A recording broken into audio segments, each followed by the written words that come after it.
நான் உங்கள் டிஎன்ஏ மற்றும் பிரஸ்ன ஜோதிடர் சுப்ரஜா சுரேஷ்குமார் கோவையிலிருந்து. இன்றைக்கு நம்ம பார்க்க போகிறது ஆவணி மாத பலன்கள். நிறைய நல்ல பண்டிகைகள் இந்த மாதத்தில் வரப்போகுது. கோகுலாஷ்டமி, அடுத்ததாக விநாயகர் சதுர்த்தி அண்டு மலையாளிஸ் ரொம்ப சிறப்பாக கொண்டாடப்படுகிற ஓணம் பண்டிகை. இது எல்லாமே ரொம்ப ரொம்ப ஒரு சிறப்பான விஷயங்கள் இந்த மாதத்தில் நடக்க போகுது. அடுத்ததான் இந்த உலகத்தில் நடக்கக்கூடிய சில மாற்றங்களை பற்றி நம்ம பார்ப்போம். பொதுவாக என்ன மாதிரியான காம்பினேஷன் இருக்குது அப்படிங்கிறதையும் நம்ம பார்ப்போம். சூரியன், கேது, புதன் இவங்க எல்லாருமே காலபுருஷ தத்துவத்தின் 5ஆம் வீட்டில் சேர்க்கை பெறுகிறார்கள். இந்த காம்பினேஷன் ஆல்ரெடி கும்பத்தில் ராகு இருக்காங்க, கடக வீட்டில் குரு தனித்து நிற்கிறார், அப்புறம் மிதுன வீட்டில் செவ்வாய் தனித்து நிற்கிறாங்க, சுக்கிரன் கன்னி வீட்டில் தனித்து இருக்கிறார். அடுத்ததாக பார்த்தீங்கன்னா சனி பகவான் காலபுருஷனோட வீட்டில் 12ஆம் வீட்டில் ஆல்ரெடி இருக்கார். இத்தனை காம்பினேஷன்ஸ் போய்கிட்டு வந்துட்டுருக்கு. இதில் மெயினாக பார்த்தீங்க அப்படின்னா இந்த சூரியன் யாரோட இணைந்து இருக்கிறார் அப்படின்னா கேது பகவானோட இணைந்திருந்து, புதன் பகவானோட இணைந்திருந்து அழகாக சமசப்தம் பார்வை ராகு எல்லாரும் பார்க்குறாங்க. இந்த காம்பினேஷன் ஒரு எச்சரிக்கை கொடுக்குது அப்படின்னு தான் சொல்ல முடியும். இந்த எச்சரிக்கை எப்படி அப்படின்னா, நிறைய பேர் நிறைய ட்ராவல் பிளான் பண்ணியிருப்பீங்க. இந்த மாதத்தை கொஞ்சம் தவிர்த்திருக்கிறது நல்லது. அடுத்ததாக இன்னுமே பார்த்தீங்க அப்படின்னா காற்று அப்படின்னு சம்மந்தப்பட்ட விஷயங்கள், நிறைய தீ விபத்துக்கள், அடுத்ததாக நிறைய வெடி பிளாஸ்ட், யாருமே யோசிக்க முடியாத ஒரு பிளாஸ்ட்.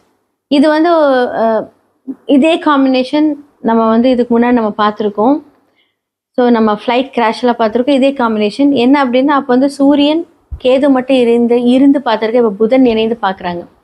ராகுவும் பார்க்குது. இந்த மாதிரியெல்லாம் இருக்கும்போது என்ன அப்படின்னா, மீடியா ஃபீல்டு இதில் நிறையா பாதிப்புகளை நம்ம பார்க்க போகிறோம். மீடியா ஃபீல்டில் இருக்கிறவங்களுக்கு பிரச்சனை. அதே மாதிரி கெமிக்கல் ஃபேக்ட்ரிஸ், ட்ராவலிங் பண்ணுறவங்க இதெல்லாம் கொஞ்சம் யோசித்து நீங்கள் இந்த மாதத்தை கொஞ்சம் கடந்தீங்கன்னா ரொம்ப நல்லாயிருக்கும் அப்படின்னு தான் நான் சொல்லுவேன். இதெல்லாமே கொஞ்சம் ஜாக்கிரதையாக இருக்கக்கூடிய ஒரு காலங்கள். மேஷம்லேருந்து மீனம் வரைக்கும் இந்த ஆவணி மாத பலன்கள் எப்படி இருக்குது? ஏன்னா சூரியனோட டிரான்சிட் ஆகஸ்ட் மிட்லேருந்து செப்டம்பர் வரைக்கும் இருக்க போகுது. இந்த டிரான்சிட் சூரியன் இங்கே இருக்கும்போது தான் அப்படின்னா ஏன்னா சேர்ந்துருக்கிற கிரகம் அப்படி. இவங்களுடைய ராசிகளுக்கு எப்படி இருக்குது அப்படிங்கிறத நம்ம பார்த்துடலாம். மகர ராசிக்காரர்களுக்கு இந்த ஆவணி மாத பலன்கள் எப்படி இருக்குன்னு பார்க்கலாம். 7ஆம் இடத்துல குருவும் உங்களுடைய லக்னத்தை பார்க்குறாரு. நிறைய வழிகாட்டுதல், நிறைய விஷயங்களில் நீங்கள் தப்பான முடிவு எடுக்கும்போது இப்போ எல்லாமே கரெக்டாக அழகாக அப்படி நீங்கள் பிளான் பண்ணுவீங்க. உங்களுடைய 4-11 அப்படின்னு சொல்லக்கூடிய செவ்வாய் உங்களோட 6ஆம் வீட்டில் இருக்கார்.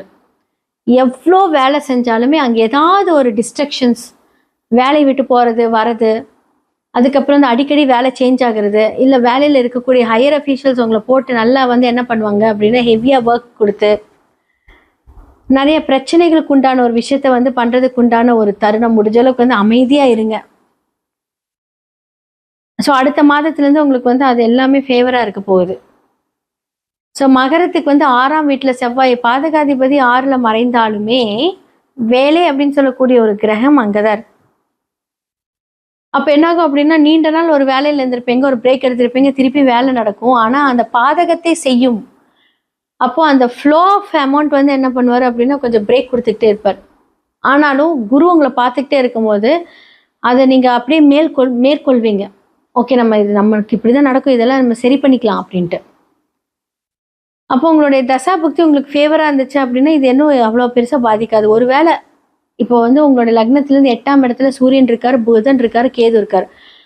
அன்ஃபார்ச்சுனேட்லி உங்களுக்கு ஒரு சூரிய திசை நடக்குது, கேது மகா திசை நடக்குது, இல்லை புதன் திசை நடக்குது அப்படின்னா இந்த காலகட்டத்தில் கொஞ்சம் ஹெவியாக தாக்கும். ஃபார் எக்ஸாம்பிள், இப்போ உங்களுக்கு புதன் சார்ந்த பிரச்சனைங்கன்னா புதனுடைய வீட்டில் செவ்வாய், அவர் எங்கே இருக்கார்? 8ல் இருக்கார். அப்போ அந்த தீரா கடன் அப்படின்னு சொல்லக்கூடிய விஷயத்தில் நீங்கள் ஒரு 20 லட்சம், ஒரு 50 லட்சம், ஒரு 1C வாங்கியிருக்கீங்க, ஒரு பெரிய லெவல் ஆஃப் அமௌண்ட் வாங்கியிருக்கீங்க அப்படின்னா உங்கள் மேனேஜர்ஸ் நல்லா பேசிகிட்டு இருந்திருப்பார். சடனாக அவரே இப்போ கொஞ்சம் பிரச்சனை உங்களை கொண்டுட்டு வந்திருப்பார். டாக்குமெண்ட்ஸ் எல்லாம் சைன் போடும்போது இல்லை யாருக்காவது உங்களுடைய டாக்குமெண்ட்ஸில் கம்யூனிகேஷன், ஏன்னா புதன் அப்படிங்கிறது இப்போ கம்யூனிகேஷன் இல்லையா, டாக்குமெண்ட்ஸ் அந்த யாருக்காவது இப்போ ஓடிபி இது பண்ணுறது அதெல்லாமே ஒரு ட்ராப்பில் மாட்டக்கூடிய ஒரு டைம் இந்த மாதம். நிறைய நீண்ட தூர பயணங்கள் நீங்கள் நிறைய இது பண்ணுவீங்க. நிறைய சுப விரயங்கள் 100% நடக்கும். ஸோ ஆன்மீக ட்ரிப் நடக்கும். முடிஞ்ச அளவுக்கு என்ன பண்ணணும் அப்படின்னா, உங்களுடைய ஜாதகத்துல 8ல யார் இருக்கான்னு பாருங்க. அதோட இம்பாக்ட் என்னன்னு பாருங்க. ஸோ அதுக்கேத்த மாதிரி சில பல விஷயங்கள் நீங்க மாடிஃபை பண்ணிக்கிட்டீங்கனாலே இந்த காலகட்டம் ரொம்ப ரொம்ப பொன்னான காலகட்டம் தான். ஸோ மாணவர்களுக்கு வந்து நிறைய பேர் படிச்சிருப்பீங்க. சூப்பரா படிக்க போறீங்க. ஏன்னா குரு பார்க்குறாரு இல்லையா? ஸோ உங்களுடைய வாழ்க்கையில நெக்ஸ்ட் லெவல் நீங்க வந்து ஒரு காலேஜஸ்க்கோ, ஒரு ஸ்கூலுக்கோ, இல்ல நீங்க ஒரு டாக்டர் படிக்கிறீங்க அப்படின்னா, இது எல்லாமே உங்களுக்கு சூப்பரா இருக்கும். ஸோ குழந்தை பாக்கியம் கிடைக்க போது. திருமணம் ஆகாதவங்களுக்கு கண்டிப்பா இந்த மாதத்தில் ஆடி முடிச்சு பேச்சுவார்த்தைகள் சொல்லுவாங்க தெரியுங்களா? பூ வைக்கிற ஃபங்க்ஷன், நிச்சயதார்த்தம் இது எல்லாமே இந்த காலகட்டத்தில் நடக்க போகுது. ஸோ இனி 6 மாசத்துல வந்து திருமணம் ஆகாதவங்களுக்கு திருமணம் ஆக போகுது 100%. அதே மாதிரி பிஸ்னஸ்ல விட்டு போன பார்ட்னர் வரக்கூடிய காலம். 2 பேருமே வந்து பிரிஞ்சிருப்பீங்க, இப்ப சேர்ந்துருவீங்க. ஸோ கணவன் மனைவிக்கிடையே பிரச்சனை இருக்கா? இந்த மாதம் நீங்க சேர்ந்துருவீங்க. எல்லா நல்ல காரியமும் உங்களுக்கு நடக்க போகுது. ஆனா வேலை சம்பந்தப்பட்டவர்களுக்கு வந்து இன்னும் அந்த ஒரு சாட்டிஸ்ஃபேக்ஷனான ஒரு விஷயங்கள் இன்னும் இல்ல. ஆனா அதற்கான பரிகாரங்கள் உங்களோட சுய ஜாதகத்துல அந்த எந்த கிரகங்கள் இருக்கோ அதன்படி நான் சொல்லும்போது அதுபடி பண்ணுங்க. ரொம்ப நல்லா இருக்கும்.